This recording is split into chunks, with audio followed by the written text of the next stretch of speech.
श्रद्धाशील बंधुओं एवं श्रद्धाशील बहनों, आपके सामने अध्यात्म का एक अद्भुत प्रसंग चर्चा चल रही है। वह चर्चा है भक्ति की। भक्ति एक मार्ग है जो जीव को, आत्मा को परमात्मा से मिलाता, जो परमात्मा को पाना चाहते हैं, जिनमें प्यास है, जिनके अंदर जिज्ञासा है परमात्मा के लिए, ये उनका मार्ग है। भक्ति के पथ पर चल करके यह आत्मा परमात्मा को प्राप्त करती है और आज तक हजारों लाखों नहीं करोड़ों करोड़ों व्यक्तियों ने इस रास्ते पर चलकर परमात्मा को प्राप्त किया। कोई ये शंका करे, मां साधिया जी पधारे, लाखों करोड़ों कहना, ये सब अतिशयोक्ति है। बंधुओं, ये सब एक साथ हुए ये नहीं कह रहे। सृष्टि अनादि है और इस सृष्टि में न जाने कितने लोग हो चुके हैं, धर्म करने वाले भी, पाप करने वाले भी। उन धर्मात्माओं की ये बात है जो भक्ति के मार्ग पर चले और परम लक्ष्य के ऊपर पहुंच गए। बंधुओं, ये भक्ति ऐसी क्या साधना है, क्या चीज है जो आत्मा को संसार में जो भटक रही थी उसे परम लक्ष्य तक ले जाती है। ऐसी क्या चीज है? मैं आपको कल की कुछ बात स्मरण करवाऊंगा। वो है जीव को, इस आत्मा को संसार में भटकाने वाली सत्ता, शक्ति, ताकत अहंकार है। भक्ति करने वाला व्यक्ति इस अहंकार को छोड़ता है, तभी वो भक्ति कर पाता है। अहंकार के रहते हुए भक्ति नहीं हो सकती। बंधुओं, मैंने आपको बताया था कि जैन साधना नमो से, नमस्कार से शुरू होती। यह तो पहला ही पद है, नमो अरिहंताणं। मैं अरिहंतों को,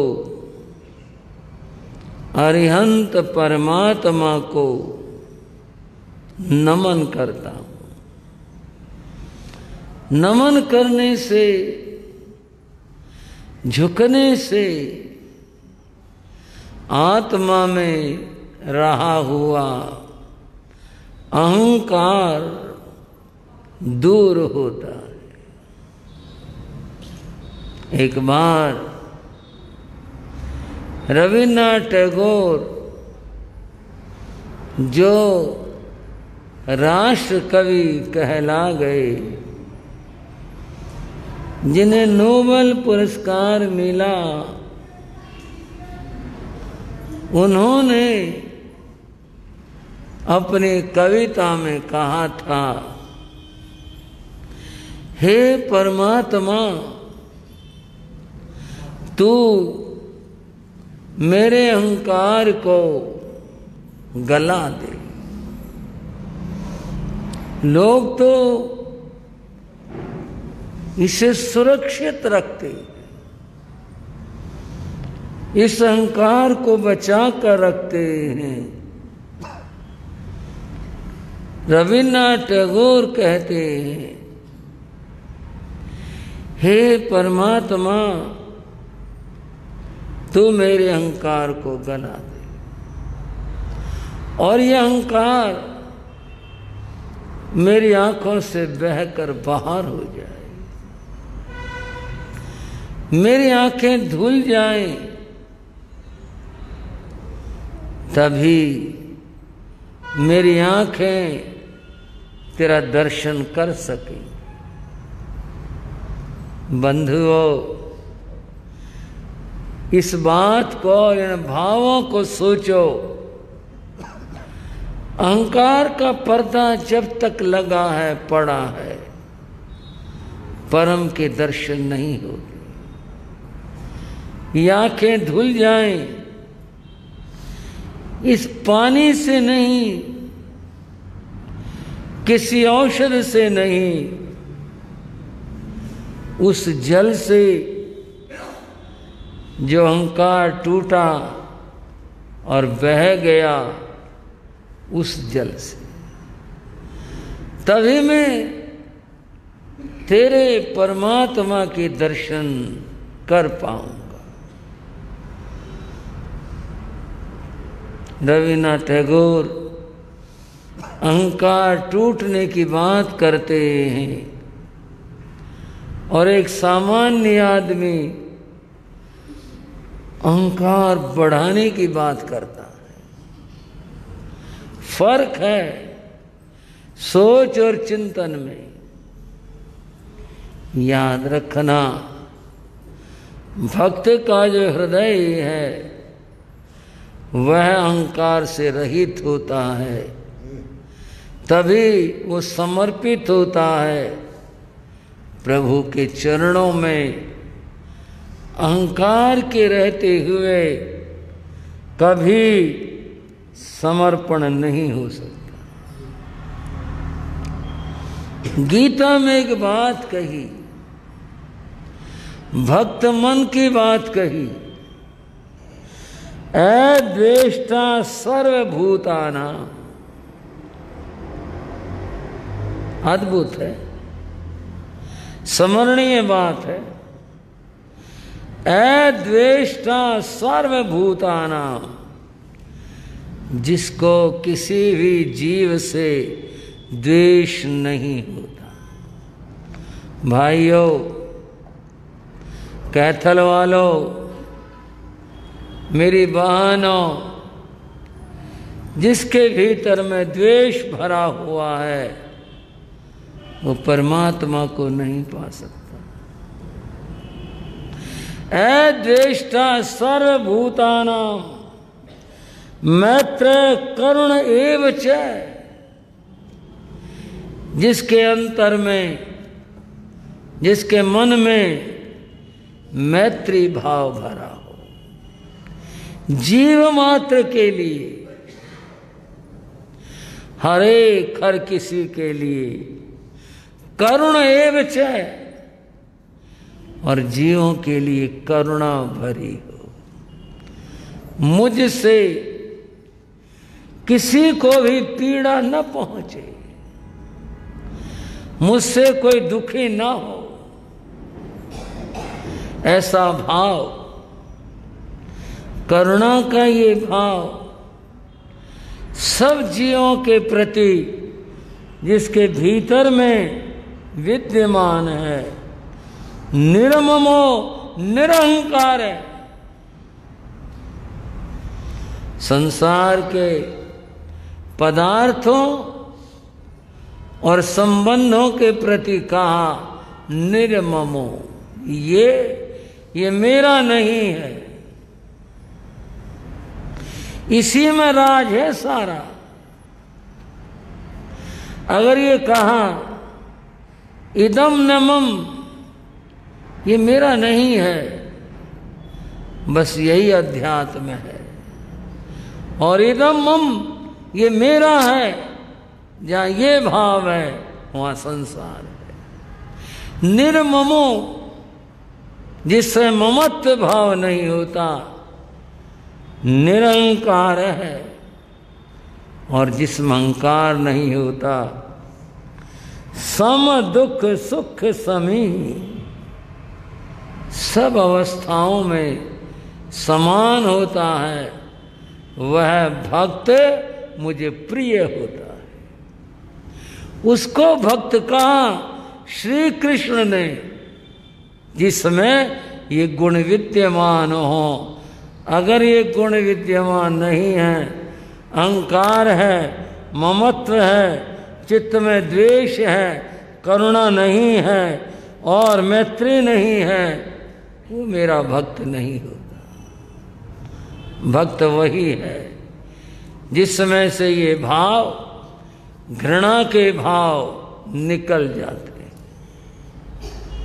आप शबरी की कथा सुन रहे थे, मैं जानता हूं शबरी की कथा बड़ी प्रसिद्ध है, पर मैं आपसे ये कहना चाहता हूं, उस कथा के हार्द को समझो, उसके बारीकी को समझो।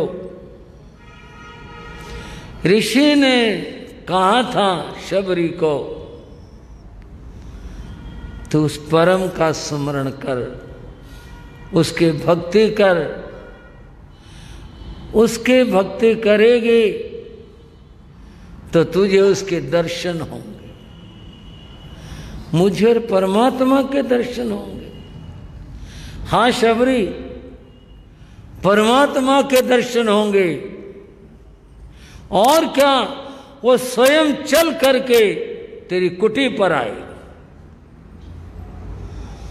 सहसा विश्वास नहीं हुआ, क्या परमात्मा ऐसे आ सकते हैं? इतना संशोधन करूंगा बंधुओं, ये मान्यताएं हैं। परमात्मा सशरीर आता है या वो भावों में प्रकट होता है? प्रकट होता है, आता है, सामने आता है। चाहे वो सशरीर आए, और चाहे वो भावों में आए। ऋषि ने कहा तो उसका सुमरण कर, वह आएगा और तुझे दर्शन देगा।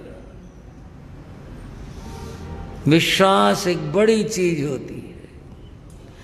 अगर व्यक्ति विश्वास करता है तो फल मिलता है, विश्वास अगर नहीं है, अविश्वास को जी रहे हैं, तो उस व्यक्ति को उपलब्धि प्राप्त नहीं होती। शबरी ने ऋषि के वचनों पर विश्वास किया और माना इन्हें क्या स्वार्थ है मेरे से, ये क्या चाहेंगे, मेरे पास धन नहीं, मेरे पास कुछ नहीं, ये किस लिए मुझे गलत कहेंगे। जो ये कह रहे हैं वो सत्य है और मैं इनके बताए हुए मार्ग के ऊपर चलूंगी।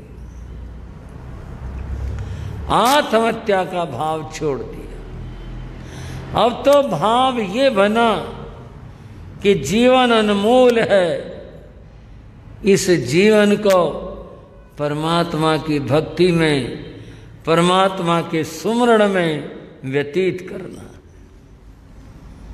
बंधुओं कुछ आप भी भाव बना लो। शबरी का रास्ता अपना था। हर कोई शबरी जैसा नहीं हो सकता, लेकिन आप कुछ तो कर सकते हैं, कुछ तो आपके जीवन में आ सकता है, कुछ तो भाव बन सकता है। एक बार की बात बताऊं आपको, भावों की बात बता रहा हूं। एक भाई मुझे मिले, आए थे, वो संतों के पास दर्शन करने के लिए आए थे। बैठे, बोले जी कुछ दया करो, कुछ मेहर करो। मैंने कहा बोलो क्या बात है, क्या चाहते हो, क्या बात है। बच्ची और कुछ नहीं, पंजाबी थे। ओ ना सुमरण हो जावे, बस आई चांदा। मैंने कहा फिर किया करो तो अच्छी बात है, बहुत अच्छी बात है। कुछ नहीं जी, कुछ नहीं, कुछ नहीं होता। मैंने कहा बैठते हो? हाँ जी कुछ देर तक बैठता हूं। कितनी देर बैठते हो? बोले कुछ नहीं जी 3 घंटे बैठता हूं। कितनी देर बताई भाइयों, दोबारा सुन लो। 3 घंटे को करा कुछ नहीं। मैंने क्या चाहते हो? बोले कम से कम आशीर्वाद दो मैंने, 5 घंटे तक बैठिए। मैंने कहा वाह जी बहुत आशीर्वाद आपके लिए, जिसमें ये भावना है कि मैं 5 घंटे उसके सुमरण में बैठूं। कितनी ऊंची भावना, कितने ऊंचे विचार हैं। जिसके मन में भावना होती है वही तो कुछ कर पाता है। भावना न हो तो क्या कर पाएगा और क्या वो व्यक्ति करेगा। मैं भक्ति की बात कर रहा था। जिसके जीवन में भक्ति ये भावना आ जाती है वो समर्पित हो जाता है। शबरी ने वहां जंगल में अपनी कुटी बनाई। बनाई कहां? उस जंगल में ऋषियों के कुछ आश्रम थे, उनसे कुछ दूरी पर बनाई। इनको कोई व्यवधान न हो, मेरे आने जाने से, मेरे कार्य व्यवहार से दूर पर बनाई। वहां रहने लगी, परमात्मा का सुमरण करने लगी। और बंधुओं कहा 1 घड़ी, आधी घड़ी, कितनी बात करी? 1 घड़ी कितने मिनट की होती है जी? वो तो आगे कहेंगे। 1 घड़ी होती है कितने मिनट की है? 24 मिनट की। आधी घड़ी 12 मिनट की। आधी से पुनियाद, उस आधी से भी और आधी मिनट कितनी रह गई? 6 मिनट रह गई।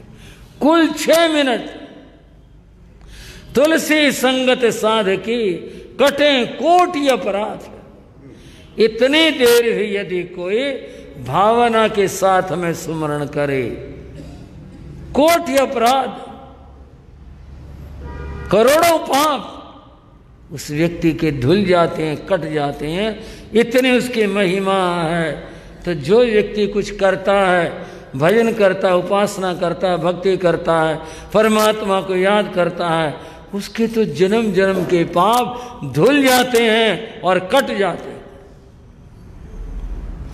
शबरी कुटी में रहती है, मन में सुमरण बनना रहता हर समय, परमात्मा को याद करती है और सोचती है कभी तो उस परम के दर्शन होंगे, कभी तो वो आएंगे, कभी तो मेरा उद्धार होगा, कभी तो वो दर्शन देने के लिए उपस्थित होंगे, सोचती।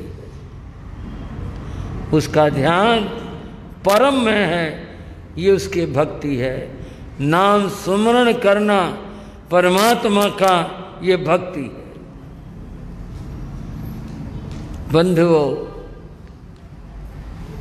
शबरी सोचती है मेरे को कुछ सेवा का मौका तो मिलता ही नहीं, सेवा किसके करूं। उसे ये भी ख्याल था कि मैं तो शबर जाति की हूं, और उस जमाने के अंदर तो छुआछूत का प्रचंड प्रकोप था, बहुत ज्यादा। उसने सोचा और तो मुझे कोई मौका नहीं मिल सकता। जिसने कुछ करना होता है ना, जिसने सेवा करनी होती है, वो अपने आप अवसर ढूंढ लेता है, और जिसने नहीं करनी होते वो बहाने भी खोज लेता है। बात चुभे नहीं, केवल बात सच्चाई की कर रहा हूं। जिसने सेवा करनी हो वो सेवा के मौके ढूंढता है, और नहीं करनी हो तो बहाने तलाश करता है। युधिष्ठिर ने खड़गपुर जो नगर था, इसका जीर्णोद्धार करवाया और इसका नाम इंद्रप्रस्थ रखा गया। दिल्ली जिसे कहते हैं, इसका पुराना नाम पहले खड़गप्रस्थ था और बाद में इसका नाम इंद्रप्रस्थ रखा। बहुत सुंदर साज सज्जा की गई, जो भी इसमें कुछ कमियां थी दूर की गई। भव्य भवन बने, राजभवन बना, बहुत सुंदर बना, और फिर नगर का उद्घाटन हुआ। उद्घाटन पर बुलाया गया मित्रों को, राजाओं को, बहुत सारे लोग आए। अब ऐसे मौके पर अगर कृष्ण को ना बुलाया जाए, ये कैसे हो सकता था। उन्हें तो बहुत सम्मान के साथ में बुलाया गया। वो दिन आया, उद्घाटन का दिन। अब होता क्या संसार में, खाना पीना, लेना देना, उपहार देना, ये सब यही होता है। आपस में मिल लिए यही उत्साह होता है। वो सब आयोजित था, और युधिष्ठिर सिंहासन पर बैठे थे। अतिथि आ रहे थे, जो कोई विशेष होता तो उठते, गले लगते और फिर उनको बैठाते, तथा खाने पीने की और सब थे व्यवस्था पर चले जाते। एक इंतजार थी, और तो सब आए, कृष्ण अभी तक नहीं आए। और सहसा देखा सामने चमकता हुआ स्वर्ण रथ आकर के खड़ा हुआ। आ गए, कृष्ण आ गए। रथ से उतरे युधिष्ठिर, बाकी पांडव और सब अधिकारी लोग उन्हें लेने के लिए वहां तक गए। बड़े आदर के साथ में लेकर आए, और फिर युधिष्ठिर ने प्रार्थना की, महाराज विराजो सिंहासन पर। हाँ हाँ युधिष्ठिर, आओ बैठो, मैं भी बैठता हूं, तुम भी बैठो, बैठो। उनका हाथ पकड़ा और सिंहासन पर बैठा लिया। श्री कृष्ण ने राजी खुशी की बातें हुई, सब कुछ बातें हुई, और बातें होने के बाद में श्री कृष्ण बोले, युधिष्ठिर चलो कुछ काम बताओ हमारे लायक भी। महाराज आपकी तो कृपा चाहिए, आपको क्या काम बताना, आप तो मालिक हो, स्वामी हो, ये सब कुछ जो हो रहा है सब आपकी कृपाओं से हो रहा है, जो भी कुछ हो रहा है। नहीं नहीं, कोई काम बताओ हमारे को। और मैं अपने भाई बहनों से पूछूं, जब कभी आपका किसी रिश्तेदारी में जाना हो, विवाह शादी में जाना हो, कहीं पहुंचना हो, कभी आप भी ख्याल करते हो, उससे पूछें भाई साहब कोई हमारे लिए कोई काम कुछ बात बताओ। आप तो सयाने हो, पूछ भी लेते होंगे, गए हैं तो पूछ लेते हैं। लेकिन बहुत सारे लोग तो वहाँ जाते हैं खाने पीने के लिए, सबको ठीक है, लेकिन मेरा सुझाव है भार बनने के लिए मत जाओ, कुछ सहयोग देने के लिए जाओ। किसी के भी जाओ, उससे कहो भाई साहब हमारे लायक भी कुछ काम बताओ, हम भी थोड़ा हाथ बंटवा लें, आपका कुछ काम करवा लें। इन भावों के साथ में जाओ। और कई महानुभाव तो ऐसे होते हैं कि वहाँ जाते हैं, काम तो करवाना बंटवाना दूर रहा, और नया काम फैला देते हैं, अपनी ज़रूरतों की बात फैला देते हैं। और कई तो क्या बनाया है, कुछ चीज़ बनाई है। और बहनों आपने बुरा नहीं मानना है, अगर किसी चीज़ में नमक कम हो गया ना, आकर के दज के गाएंगे क्या था, कुछ नहीं, सब्जी में नमक तो था ही नहीं। किसी की बुराई मत करो, अगर वस्तुतः हो भी कम और कोई कमी, आकर उसकी प्रशंसा करो, भाई बहुत अच्छा था, सारा इंतजाम बड़ा अच्छा था, भाई बहुत प्यार से मिले, हम गए थे, भाई हमने तो बहुत अच्छा लगा, बहुत अच्छा देखा। किसी को अच्छा कहोगे तो कोई तुम्हारे लिए अच्छा कहेगा, और किसी के लिए विसराना कहते हैं हरियाणा में, अगर किसी के लिए बुराई और निंदा करोगे तो निंदा सुनने के लिए भी तैयार रहना, क्योंकि अगर हम किसी में नुक्स निकालेंगे, कल को काम हमारे भी पड़ना है, और कल को फिर कोई हमारे भी आएगा और वो भी यही कहेगा क्या इंतजाम है, क्या काम है। कभी भार मत बनो, सहयोगी बनो, कहीं भी जाओ उसका साथ दो, उसका हाथ बटाओ तो जाना सार्थक होता। कृष्ण जैसी महान हस्ती। और उन्होंने युधिष्ठिर से पूछा, युधिष्ठिर कोई काम बताओ भाई, हमारे लायक हम आए हैं, कुछ काम बताओ।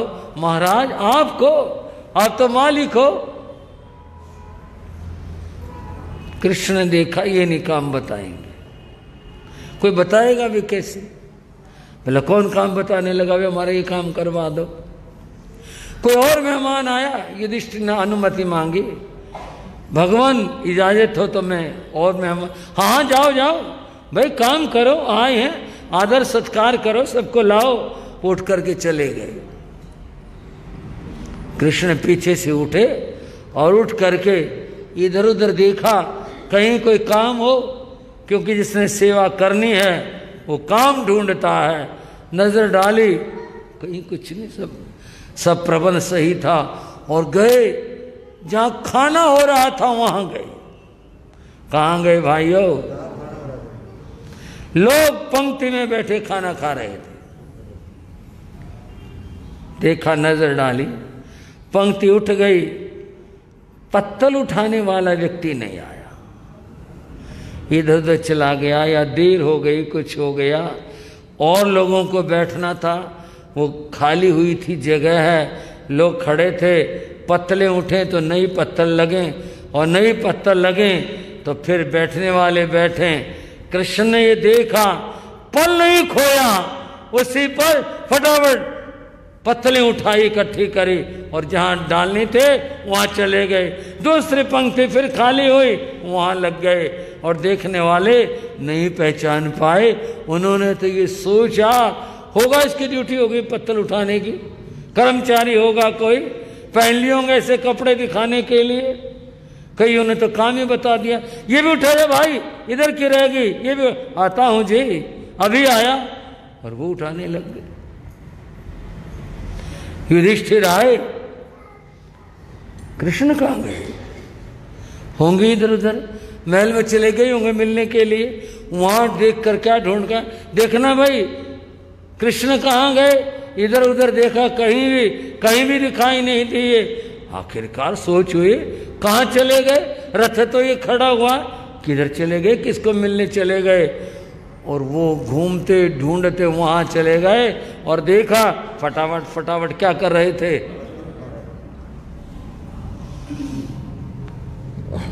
युधिष्ठिर ने ये देखा, उनके तो इतनी भयंकर मन के अंदर पीड़ा और कष्ट है। ये क्या, ये त्रिलोकीनाथ, ये हमारा नाथ, और ये काम कर रहे हैं। दौड़ करके हाथ पकड़ लिया, महाराज ये क्या कर रहे हैं आप? बोले क्यों, क्या बात है, ये आपका काम है। अरे युधिष्ठिर, काम कोई छोटे बड़े होते हैं क्या? काम तो काम होता है, काम तो जितने काम होते हैं। मैंने तुम्हारे से पूछा था काम, तुमने कोई काम बताया नहीं। जब नहीं बताया तो मैंने अपना काम अपने आप ढूंढ लिया। अब मैं क्या करूं, तुमने बताया होता मैं वो कर लेता। कुछ तो मैं आया हूं, कुछ तो मुझे करना ही था। धन्य ऐसे महापुरुषों को जिनका जीवन और चरित्र शिक्षाएं देता है। व्यक्ति को कुछ करना है उसके लिए काम बहुत हैं, और जिसने कुछ नहीं करना है उसके लिए बहाने बहुत हैं। शबरी भी सोचती है क्या करूं, सेवा का कोई अवसर ही नहीं। जहां तक ऋषियों की बात थी वो गई, उन्हें पता चला, उन्होंने तो उसी समय उसको कह दिया या मत आया कर। शबरी ने काम ढूंढा, और क्या ढूंढा, जंगल था ना, झाड़ियां थी, और सूखी झाड़ियों के कांटे टूट जाते हैं, वो इधर उधर बिखरे रहते थे और पाँव में चुभा करते थे। उसने काम शुरू किया, और वो सुबह में जाती ऋषियों को उठने से पहले, और रास्ते में झाड़ू दे करके आती। एक बार हमने भी ये दृश्य देखा, घटना घटित हुआ ये, गुरु महाराज को बड़ौदी गांव से बिहार करना था। किधर बैठे हैं? अच्छा जी, हरिचंद जी बैठे, वाह जी, बड़ौदी वाले श्रावक बैठे हैं भाई। हाँ जी, और हमारी सुचेता जी महाराज पधारी हैं, उनका चातुर्मास बड़ौदी गांव में था। हम भी गए थे, कई बार गए हैं बड़ौदी। मैं पुरानी बात बता रहा हूँ, 1960 की बात बता रहा हूँ, तब मैं वैरागी था, उस समय की बात बता रहा हूँ। गुरु महाराज का पदार्पण हुआ था, तब की बात बता रहा हूँ। बड़ौदी से बिहार क्यों हुआ, जाना था कसुहन। ऐसी सहज में शाम को गुरु महाराज ने पूछा, क्यों भाई, कसुहन का रास्ता साफ है, ठीक है, क्योंकि कई बार रास्तों में खेतों में पानी देते हैं ना, तो नाली टूट जाती है और रास्तों में पानी भर जाता है। तो पूछा भाई वो रास्ता साफ है? बोले हाँ जी, कोई पानी वानी कुछ नहीं, ठीक है। कुछ गुरु महाराज को ऐसा था तो नहीं, सहज भाव से पूछा, भाई और सब ठीक है? एक भाई बोला, और तो ठीक है, ये कंडे बहुत है, कांटे को कंडे कहते हैं। अरे बोले और तो सारी बात ठीक है, कंडे बहुत हैं। गुरु माना कोई बात नहीं, भी कंडे न चल लेंगे, अपने बच के चल लेंगे, और क्या है। ये बात वहाँ हुई, 5-4 लोग बैठे हुए थे, सबके बीच में हुई, सहज बात थी, कोई ऐसी बात तो थी नहीं इसमें। तो दूसरे दिन बिहार किया, उस रास्ते चले, बंद हो, मैं साक्षी हूं इस बात का, सारे रास्ते में झाड़ू दे रखी। हरियाणा है, उसको मोटी झाड़ू को रड़का कहते हैं। क्या कहते हैं? रड़का मार रखा सारे।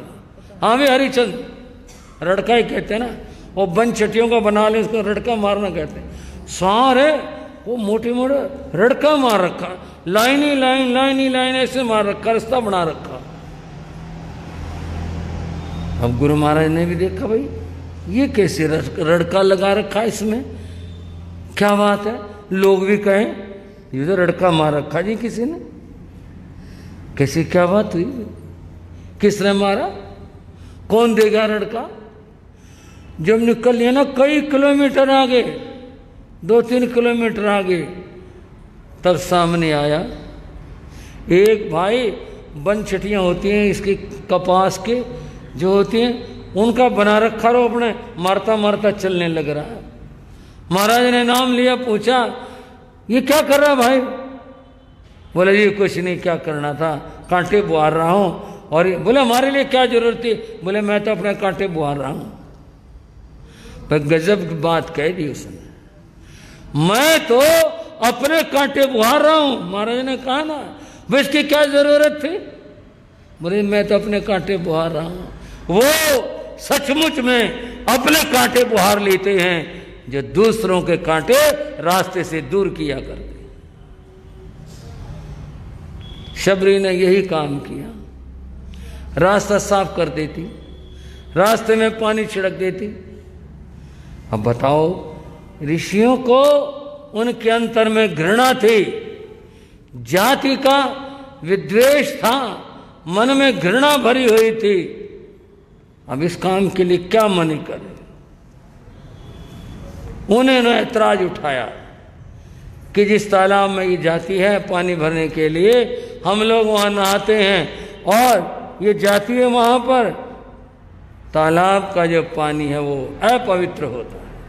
ये ऐतराज उठाया। अब नदी, तालाब, कुआं ये तो सबके लिए होते हैं, ये तो ऐसा नहीं ये किसी वर्ग विशेष के हों, लेकिन मनुष्य ने बड़ा कुछ बांट रखा है, बहुत कुछ बांट रखा है, ये भी बांट रखा है मनुष्य ने। बंधुओं, जंगल में ये चल रहा था, शबरी सेवा करती थी। और कल मैंने आपको भक्ति का अर्थ बताया था, भजलरी धातु से भक्ति शब्द बना, जिसका अर्थ है सेवा करना। उसने भक्ति शब्द को सार्थक कर दिया। याद करती थी परमात्मा को, सुमरण करती थी, भजन करती थी, परमात्मा को याद करती थी। और एक दिन वो परमात्मा साकार रूप लेकर के राम के रूप में उपस्थित हो गए। जंगल में आए, कुछ सूचना होगी राम आ रहे हैं। ऋषियों ने भी सुना राम आ रहे हैं, पर विश्वास अपना अपना। ऋषियों के मन में तो ये आया, ये राम जो है दशरथ का बेटा, ये परमात्मा है या ये राज कुमार कहें, होने वाले राजा कहें, वो है या ये भगवान है? उनके मन में शंका थी। और बंधुओं याद रखना, जो शंका होती है वह सम्यक्त्व की घात करती है। ये जैन भाषा के शब्द हैं। सम्यक्त्व जिसका अर्थ श्रद्धा है, उसके दोष बताए गए। उसमें सबसे पहला दोष का शंका, मन में संदेह का होना, सम्यक्त्व का दोष है, भक्ति का दोष है, श्रद्धा का दोष है, ये दोष है। मन में संदेह हुआ, फिर भी सोचा चलो, आदर सत्कार किया राम के आने पर राम तो उनके हृदयों को देख रहे थे, इनके मन में आस्था नहीं है। उन्होंने निमंत्रण दिया अपने आश्रमों में आने का। राम ने बस सबका आशीर्वाद दिया और आगे बढ़ते गए, बढ़ते गए, और आखिर कहाँ पहुंचे?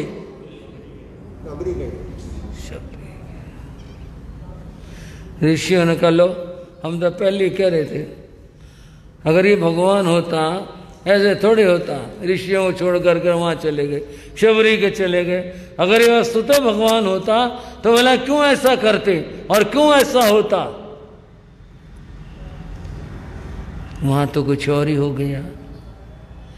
शबरी के तो जिसे यूँ कहते हैं भक्ति और खुशी के मारे, जिसे कहते हैं हाथ पांव फूल जाना, हैरान रह गई, भगवान आगे वो क्या करे? जो कुछ था बिछाने का जैसा था वो बिछाया, प्रार्थना के, आओ भगवान पधारो, बैठो, आओ। राम आए, बैठ गए। लक्ष्मण साथ में थे, उनके समझ में सौदा आया नहीं कुछ। बताओ यहाँ बैठेंगे, बैठ गए। राम ने कहा बैठो भाई, बैठ गए। राम ने राजी खुशी पूछी, जी आपकी कृपा है साहब, भगवान कुछ ग्रहण करो, बोलो। और उसने तो जंगल के बेर, झाड़ियों के बेर इकट्ठे कर रखे थे भगवान को खिलाने के लिए। वो लेकर के उपस्थित हो गई और अपने हाथ से देने लगी। राम खाने लगे। मन में भीलने के प्रश्न आया, बेर खट्टे ना हो। भगवान को अगर खट्टे बेर खिलाए तो क्या बात रहेगी। बेर खट्टे हैं या मीठे हैं कैसे पता चले, ये क्या उपाय है। आज तो भाइयों बहुत सारी मशीनें हैं किसी चीज़ का टेस्ट करने के लिए। उस ज़माने में और शबरी के पास तो कुछ भी नहीं था, एक ही तरीका था कि बेर उठाया, पहले उसे चखा और फिर क्या किया। हाँ जी कैथल वालों, राम भी अद्भुत थे, विलक्षण। वो लिया बेर झूठा और सीधे मुख में डाल लिया। एक बार भी नहीं सोचा ये झूठा बेर और मैं इसे खाऊं। खाने लगे, भीलनी खिलाने लग गए और राम खाने लग गए। यूं भीलनी के भव रोग सारे इस तरह से गल गए। भव रोग, संसार के रोग, शरीर के नहीं, जन्म और मरण के रोग भीलने के दूर हुए। इस तरह से घटा। और बेर खाते खाते राम ने एक बेर, तुम भी चखो भाई लक्ष्मण, तुम भी खाओ, देखो। ले तो लिया और उठा करके फेंक दिया। चूक हो गई। यहां बेर को बेर के रूप में देखा गया। वो बेर बेर नहीं थे, अमृत की डली थे। वो इस बात को नहीं सोच पाए। वो केवल इतना भर सोचते रहे कि ये तो बेर है और झूठा बेर है, इसका क्या खाना। इसीलिए रामायणकारों ने कहा वो बेर जो फेंक दिया, भक्ति और भगवान की जो अवहेलना हुई उसका फल हुआ। लक्ष्मण को शक्ति लगे और उस शक्ति का वार उन्हें झेलना पड़ा। कदाचित भक्ति का और भक्त का आदर किया होता तो लक्ष्मण को शक्ति लग नहीं सकती थी। मैं भक्ति की बात बता रहा था, ये सब हुआ। ऋषियों ने भी देखा, वो भी चकित रह गए, ये क्या हो रहा है, ये क्या रूप है और ये कैसा है। बंधुओं, राम खा चुके, बस और नहीं, बहुत हो गया। भीलनी ने तब प्रार्थना की, प्रभु कुछ मेरे ऊपर कृपा करो, मेरा उद्धार हो, ऐसी कृपा करो। मैं अधम नीच, ये शब्द आए रामायण में, तुलसी रामायण में। मैं तो ऐसी नारी हूं, मेरा उद्धार कैसे हो, मेरा कल्याण कैसे हो, मुझे ये बताओ। तब प्रभु ने उसे नवधा भक्ति का उपदेश दिया था और बताया था, इस रास्ते पर चलकर तुम अपना उद्धार और अपना कल्याण कर सकती हो। भक्ति तो कोई भी करे, कोई भी भक्ति के मार्ग पर चले, वह अपना उद्धार कर सकता है। उस नवदा भक्ति की बात चल रही है, उससे कुछ कह रहा हूँ। कैथल कपिस्थल में आए हैं और भक्ति की बात कर रहा हूँ। जब से आए हैं भक्ति की चर्चा चल रही है, आगे और चर्चा करेंगे इस भक्ति की और भक्ति के मार्ग की। ये क्या है और कैसे है, आज की चर्चा को विराम देता हूँ। चत्तारि मंगलम अरिहंता मंगलम सिद्धा मंगलम साहू मंगलम केवली प्रणतो धम्मो मंगलम। चत्तारि रघुत्तमा अरिहंता रघुत्तमा सिद्धा रघुत्तमा साहू रघुत्तमा केवली प्रणतो धम्मो रघुत्तमो। चत्तारि शरणं प्रविज्यामि अरिहन्ते शरणं प्रविज्यामि सिद्धे शरणं प्रविज्यामि साहू शरणं प्रविज्यामि केवली प्रणतं धम्मं शरणं प्रविज्यामि। ये चारे शरण दो और न शरणा कोई होगा, जो भव प्राणी करे आचरण उसका अजर अमर पद होगा, उसका सदा ही मंगल हो। मंगल आशीर्वाद।